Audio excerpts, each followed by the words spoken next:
চোখটা বন্ধ করেন, চোখের পানি ছাড়তে থাকেন, মন হালকা হতে থাকবে, সিজদায় রবকে বলতে থাকেন, যা বলার বলতে থাকেন, যেভাবে বলার বলতে থাকেন। মনে রাখবেন আপনার সেই মনের বেতার ভাষা হতে পারে আপনার রক্ত বুঝবে না, আপনার ভালোবাসার মানুষ বুঝবে না, আপনার প্রিয় মানুষ বুঝবে না, কিন্তু আপনি যেভাবেই বলেন না কেন আপনার প্রত্যেকটা শব্দ আপনার রব্বুল আলামিন বুঝবেই বুঝবে। সুবহানাল্লাহ। আপনি যখন ওনাকে দুঃখের কথা বলবেন, উনি আপনার দুঃখটাকে হালকা করে দিবে। সে দুঃখের খবর প্রকাশ করে আপনাকে কখনো বেইজ্জত করবে না।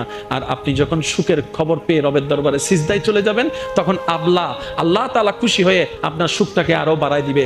লা ইন শাকারতুম লা আযীদান্নাকুম আয়াতের উপর আমল হয়ে যাবে। আপনি শুকরিয়া করতে থাকবেন, সুখটাকে বাড়তে থাকবেন, সুখের কথা বলতে থাকবেন, রব্বুল আলামিন দেখে দেখে আপনার সুখও বাড়ায় দিবে, শান্তিও বাড়ায় দিবে। বলেন না সুবহানাল্লাহ।